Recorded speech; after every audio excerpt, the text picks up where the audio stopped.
Welcome to Voices of Life, a place for stories, thoughts, and lessons inspired by everyday life. Take a moment to listen, reflect, and learn. Welcome. My name is Brittany. I'm 27 years old, and 3 weeks ago, I did something that scared me more than failure ever did. I chose myself. There wasn't some dramatic scene. No shouting match. No storming out with a cardboard box and teary eyes. Just a quiet Tuesday morning, a short email, and my finger hovering over send, like it weighed 1,000 pounds. For years, I lived on autopilot. Long hours, weekend shifts, clients who talked to me like I was disposable. I told myself it was temporary. That everyone feels burned out in their 20s. That stability requires sacrifice. But sacrifice turned into exhaustion. Exhaustion turned into resentment. And resentment turned into something worse, numbness. I wasn't building a life. I was surviving one. Every time I tried to slow down, guilt kicked in. You're lucky to have this job. Be grateful. Work harder. Everyone else is struggling too. So I stayed. Until one morning, I realized I couldn't remember the last time I felt peaceful. That scared me more than unemployment ever could. So I quit. After I hit send, my hands shook. Not from regret. From shock. Like I had just broken a rule I didn't know I was allowed to break. 3 weeks later, after draining most of my savings and arguing with every practical voice in my head, I did something even more reckless. I bought a beach house. Now before you picture something out of a luxury magazine, let me be clear, this wasn't a mansion. It was small, weathered wood, a little imperfect. But the first time I walked inside and opened the windows, the ocean air filled the room like it had been waiting for me. No traffic, no sirens, no email notifications, just waves. That first evening, I sat barefoot on the deck, watching the sun melt into the water. The sky turned gold, then pink, then deep blue. And for the first time in years, my chest didn't feel tight. There was no pressure, no expectation, no performance, just quiet. I thought, maybe this is what healing feels like. Maybe this is what it's like to build something that belongs to you. That night, I slept with the windows cracked open, listening to the tide roll in and out like steady breathing. I thought I had finally stepped out of the noise of my old life. I was wrong. The next evening, just as I was starting to believe I had escaped the weight of everything behind me, my phone lit up. Mom. My stomach dropped instantly. It's amazing how your body remembers tension before your mind does. I considered ignoring it. I really did. But guilt is a reflex you don't unlearn overnight. So I answered. She didn't ask how I was. Didn't congratulate me on the house. Didn't even say hello. Her voice came through firm and casual, like she was confirming dinner plans. We're moving in tomorrow. Your dad said it makes sense. I didn't respond right away because my brain genuinely couldn't process what she had just said. Moving in. I let out a small laugh, the kind you make when you assume someone is joking. Silence. Then she added, sharper this time, if that doesn't work for you, you can figure something else out. Something else out. In my own house. The walls felt closer. The ocean that had sounded peaceful minutes earlier suddenly felt distant. My hands started shaking so badly I had to sit down. This wasn't new behavior. Growing up, my achievements were family achievements. My scholarships. We worked so hard for this. My promotions. This helps all of us. My income. Family supports family. My boundaries. Optional. Distance hadn't changed their expectations. It had just delayed them. I could hear my dad in the background of the call. Not speaking. Just there. His silence had always carried more weight than words. I should have said no immediately.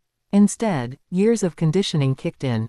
I asked careful questions. How long? Why? What about space? My mom brushed everything aside like she was discussing a weekend visit. When the call ended, the house that had felt like sanctuary suddenly felt exposed. Invaded. I paced for hours. Anger collided with panic. Selling the house wasn't an option. Letting them take over was unthinkable. For a moment, I felt 12 years old again. Small. Powerless, obligated. But then something shifted. For the first time in my life, I wasn't under their roof.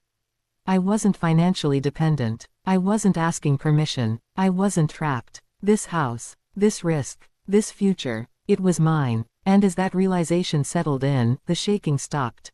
They thought they were walking into the same version of me. They had no idea she didn't live here anymore. By sunrise, my fear had transformed into something steady, clear, intentional. If they were coming to claim my peace, they were about to meet a version of me they had never seen before. And I promise you, what I prepared for their arrival changed everything. Morning came wrapped in a kind of calm that almost felt deceptive. The ocean was smooth, the sky was pale blue. Everything looked gentle, but inside me, something had sharpened overnight. I didn't wake up anxious. I woke up focused. There would be no screaming match. No emotional explosion they could later twist into Brittany overreacting again. No chaos they could use to reclaim control. If they were coming into my house assuming ownership, they were walking into structure. I moved through the room slowly, deliberately. I made coffee, opened every curtain, let the sunlight flood in. Then I placed 3 thick folders on the dining table. Not as decoration, as evidence. For 10 years, I had documented everything. Every loan, every emergency transfer, every rent payment I covered when my dad's business deal didn't work out. Every medical bill I stepped in to handle. Every month I postponed moving out because family needed me. I hadn't tracked it out of resentment. I tracked it because something inside me always knew I might need proof one day. Today was that day. Around 10 a.m., I saw their SUV pull into the driveway. Right on time. The confidence in the way it rolled up said everything. They weren't visiting. They were arriving. My mom stepped out first, scanning the house like she was inspecting property she had invested in. My dad followed, carrying the same neutral expression he's worn my entire life. Not cruel, not warm, just absent when it counted. They didn't knock. Of course they didn't. The front door opened, and my mom walked in like she'd done it 100 times before. "Brittany, you could have at least straightened up the entry," she called out before even greeting me. Criticism before connection. As usual, I walked in from the kitchen holding my coffee, calm. Too calm. And that's when I saw it, the first flicker of confusion in her eyes. She expected tension, or guilt, or forced cheerfulness, not composure. "Good morning," I said evenly. "I prepared something for you." That got her attention. My dad shifted slightly, already uncomfortable. I led them to the dining table. The folders sat there in neat stacks. My mom frowned. "What is all this?" "Receipts," I said. She gave a short laugh. "Brittany, we just drove 3 hours. Don't start with drama." I didn't react. I opened the first folder and slid it toward her. Bank transfers, wire confirmations, payment histories, dates, amounts, notes. Her smile disappeared. My dad leaned closer. "I documented every financial contribution I've made to this family since I was 17, I said calmly. Every time I was told, family helps family. Every time my independence got postponed because someone needed support. The silence that followed was thick. My mom's voice sharpened. "Are you seriously trying to charge your parents?" "No," I replied. "I'm establishing clarity." That word hit differently. Clarity. Then I placed a single sheet of paper on top of the folders. A short-term rental agreement. Their names already typed in. The temperature in the room dropped. "You said you're moving in," I continued. "But this is my home. If you stay here, you stay as tenants. Temporary. With written terms. Contribution toward utilities. Defined timeline. Respect for privacy." My mom stared at me like I'd switched languages.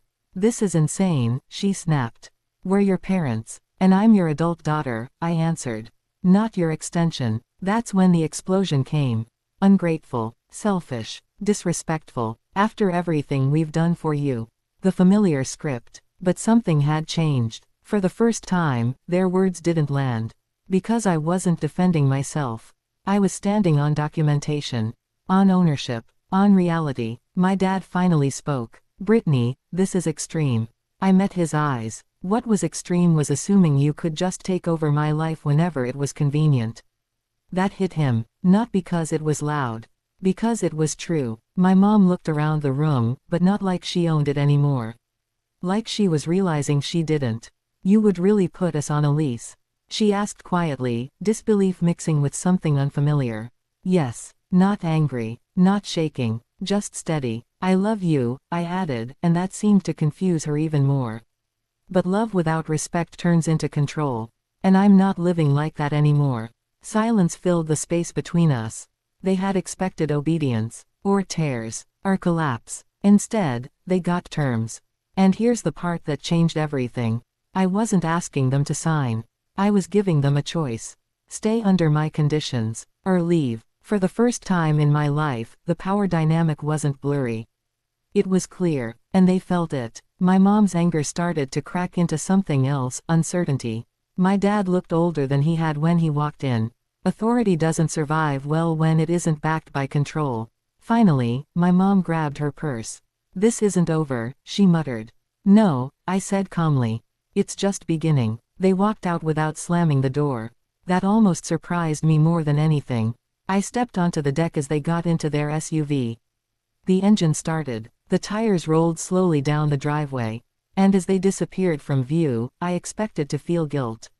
Or regret. Instead, I felt something else. Relief. But what I didn't know yet was that setting boundaries doesn't end the story. It exposes the truth. And the next phone call I received that night, that's when I realized this wasn't just about my house. It was about something they had been hiding for years. And I wasn't prepared for that. I thought the hardest part was over when their SUV disappeared down the road. I was wrong. That evening, the sky turned the same soft pink it had the night I moved in. The ocean sounded steady again. Calm. Predictable. I wanted to feel victorious. Instead, I felt alert. Like something wasn't finished. Around 8:30 p.m., my phone rang. "Dad." That alone was unusual. My father doesn't call unless something is broken, overdue, or uncomfortable. I stared at the screen for a full 5 seconds before answering. "Hello." There was breathing on the other end. Not rushed. Not angry. Just heavy. Then he said something I never expected to hear. "You embarrassed your mother today." Not, "How are you?" Not, "Can we talk?" Not even, that was intense. Just accusation. I closed my eyes and leaned back in the deck chair. "I didn't embarrass her," I said evenly. "I set boundaries." He exhaled sharply. "You blindsided us with paperwork." "No," I replied. "You blindsided me with an announcement that you were moving into my house." Silence. For a moment, I almost thought the call dropped. Then his tone shifted. "You don't understand the position we're in."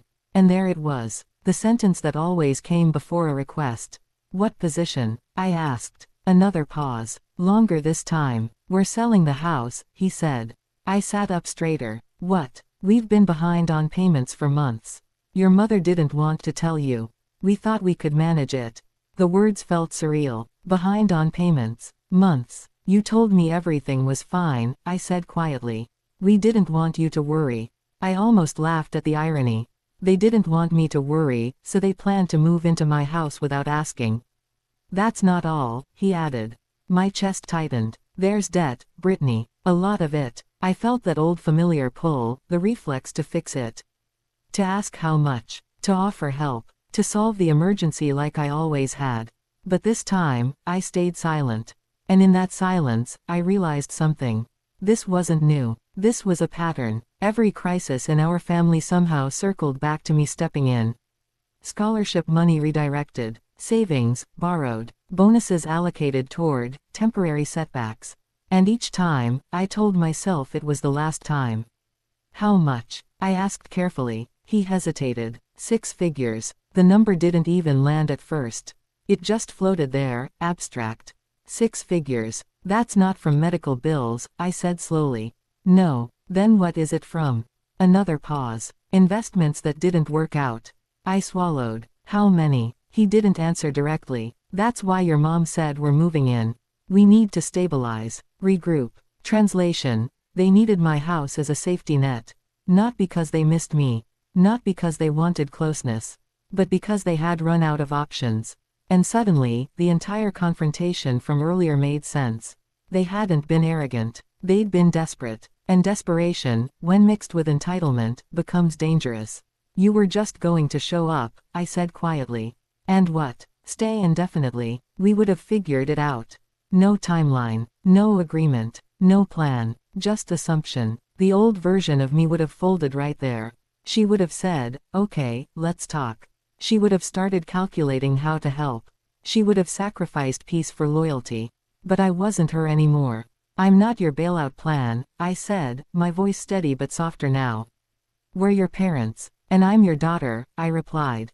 "Not your retirement strategy." That stung. I could hear it in his breathing. "You're choosing money over family," he said finally. And that sentence used to control me. Used to unravel me completely. But tonight, it sounded hollow. "I already gave family everything I had," I answered. "Now I'm choosing stability." Another long silence. Then something unexpected happened. His voice cracked, just slightly. "We didn't think you'd say no." That truth hit harder than the debt amount. They didn't think I'd say no. Not because I'm cruel. Not because I don't care. But because I never had before. That's when it clicked. This wasn't about money. It was about identity. They still saw me as the compliant daughter. The reliable fixer. The emotional safety net. They didn't see the woman who bought her own house to finally breathe. "I'm not cutting you off," I said carefully. "But I'm not rescuing you either. If you want advice, I'll help you find a financial planner. I'll sit down and review options. But I'm not absorbing this." He didn't argue. And that scared me more than if he had. Because it meant he understood. "We'll talk," he said finally. Then the call ended. I sat there on the deck long after the sky turned dark. The ocean kept moving, unbothered, unapologetic, uncontrolled. And I realized something powerful. Boundaries don't destroy families. They reveal them. The real question wasn't whether they needed help. It was whether they could respect help that came without control. But what happened next, the decision my mother made 2 days later, forced me to confront something I had avoided my entire life. Because when people lose access to your obedience, they escalate. And she absolutely did. 2 days passed without a word from my mom. That alone told me everything. Silence, in my family, was never peace. It was strategy. I spent those 2 days doing normal things. Grocery shopping, walking along the shoreline, sitting on the deck with coffee in the mornings. The ocean felt different now, not just peaceful, but protective. Like it was reminding me to stay steady. I knew something was coming. I just didn't know how far she'd go. The call came mid-afternoon. Not from her. From my aunt. "Brittany," she said cautiously, "your mom is really upset. She told everyone you're trying to sue them." I actually blinked. "I'm not suing anyone," I said slowly. "She said you're demanding repayment and threatening legal action." There it was. Escalation. When guilt doesn't work, change the narrative. Within hours, I started getting texts. Cousins. Family friends. Even my grandmother. Messages ranged from confused to disappointed. Family shouldn't be transactional. They sacrificed so much for you. Money changes people. And for a brief moment, just a flicker, I felt that old pull again. The urge to defend myself. To explain. To over-justify. But then I stopped. Because this wasn't about misunderstanding. This was about image. My mother wasn't afraid of losing my house. She was afraid of losing authority. So she reframed the story. Instead of, "We tried to move in without asking," it became, "Our daughter is attacking us over money." That's easier to digest. Cleaner. Safer for her reputation. I sat at my kitchen table staring at my phone as messages kept coming in. Then one text made me freeze. It was from my mom. "If you think you can humiliate us and get away with it, you're mistaken." Humiliate. That word again. I didn't humiliate her. I documented reality. But to someone used to unquestioned control, boundaries feel like exposure. An hour later, there was a knock at my door. Not aggressive. Not frantic. Just firm. I already knew who it was. When I opened it, my mom stood there alone. No SUV packed with luggage this time. No confidence. Just tension. "I think we need to talk," she said. I stepped aside and let her in. She didn't comment on the house. Didn't criticize. Didn't inspect. She sat down at the dining table, the same one where the folders had been. "I didn't raise you to treat family like tenants," she began. I stayed standing. "You also didn't raise me to be your landlord," I replied calmly. Her jaw tightened. "You're acting like we used you." The word hung in the air. Used. I didn't answer immediately. Instead, I walked over to the cabinet and pulled out one folder. Not all of them. Just one. I placed it gently on the table. I don't think you plan to, I said quietly. But impact matters more than intention. She didn't open it this time. She just stared at it. For years, I continued, every time I tried to step forward in my life, there was a crisis. And somehow I became the solution. I postponed moving out. I delayed investing. I worked jobs I hated. Because I was told that's what loyalty looks like. That's what family does, she snapped. No, I said softly. That's what enmeshment does. She flinched at the word. We sat in silence for a long moment. Then something shifted in her expression. Not anger. Not arrogance. Fear. What are we supposed to do? She asked, and for the first time in my life, she sounded small. That question wasn't manipulative. It was real. And that's when I understood something important. Control had been her security blanket. Without it, she felt unstable. I'll help you find solutions, I said. But I won't sacrifice my life to fix yours. Tears welled in her eyes, not dramatic, not theatrical. Just restrained. You've changed, she whispered. Yes, I agreed. And this time, I didn't apologize for it. She looked around the room again. But differently now. Not with entitlement. Not with ownership. With distance. I didn't realize how much pressure we put on you, she admitted quietly. That sentence wasn't perfect. It wasn't a full apology. But it was the first crack in the wall. We thought you were strong enough to handle it, she added. I was, I said. But that doesn't mean I should have had to. Another silence. The kind that feels honest. Finally, she stood up. We'll figure something out, she said. Not confidently, not dramatically, just, resigned. When she reached the door, she paused. I never meant for you to feel like you were our safety net. I know, I said. But meaning well doesn't erase damage. After she left, I didn't feel victorious. I felt clear. Clear about who I was. Clear about what I would and wouldn't carry. Clear that love doesn't require self-erasure. The next few weeks weren't perfect. There were awkward conversations, financial meetings, hard truths. But something fundamental had shifted. For the first time, my parents were solving their own crisis. And for the first time, I wasn't drowning with them. Standing on the deck that night, listening to the ocean roll in steady rhythm, I realized something powerful. Freedom isn't loud. It doesn't scream. It doesn't slam doors. It doesn't demand applause. It quietly refuses what once felt mandatory. And here's the truth no one talks about. The hardest part of becoming independent isn't making money. It's surviving the moment when the people who benefited from your self-sacrifice realize it's over. But what happened 6 months later? That was the real confirmation that I had made the right choice. Because the next time my phone rang, the conversation was completely different. 6 months passed. Not dramatically, not perfectly, but steadily. There were fewer family group chats. Fewer, subtle, comments. Fewer attempts to test my resolve. And in that space, something unexpected happened. Peace stopped feeling fragile. It started feeling normal. I built a routine in the beach house. Morning walks along the shoreline. Freelance consulting work I actually enjoyed. Evenings on the deck with a book instead of anxiety buzzing under my skin. For the first time in my adult life, I wasn't waiting for the next emergency. I wasn't bracing. I was living. Then one evening, as the sky turned that soft gold I'd come to love, my phone rang. Dad. I noticed something immediately. My stomach didn't drop. I answered. Hey, he said. Not heavy. Not tense. Just, normal. Hey, I replied. There was a pause, but it wasn't loaded this time. We met with a financial advisor, he said. A real one. I smiled slightly. That's good. We consolidated the debt. Sold the house. Downsized to an apartment closer to town. He didn't say it like a tragedy. He said it like a fact.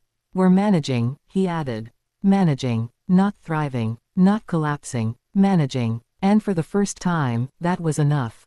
I'm glad, I said sincerely. Then he surprised me. I owe you an apology.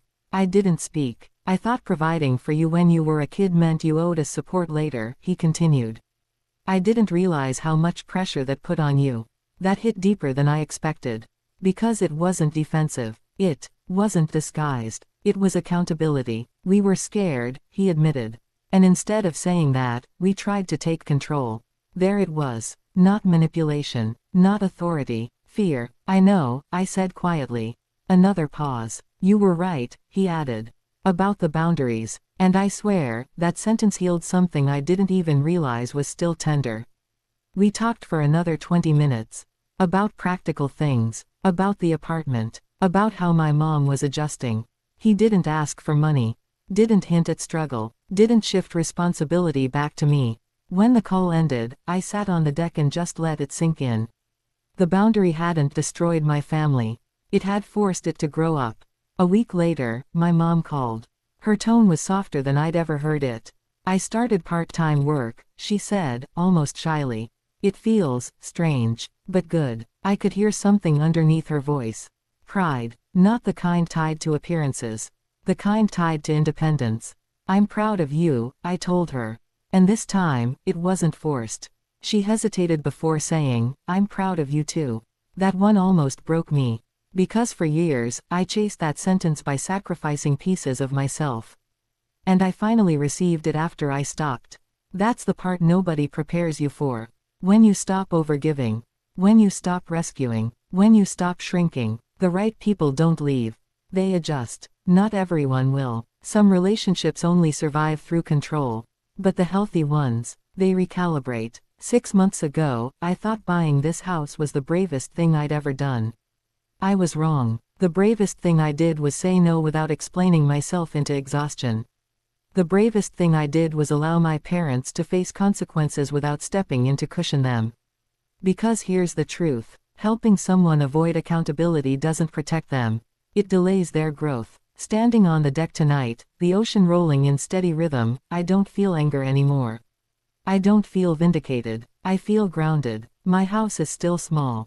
Still imperfect. Still filled with salt air and sunlight. But it's mine, not just legally, emotionally. And that's the real victory.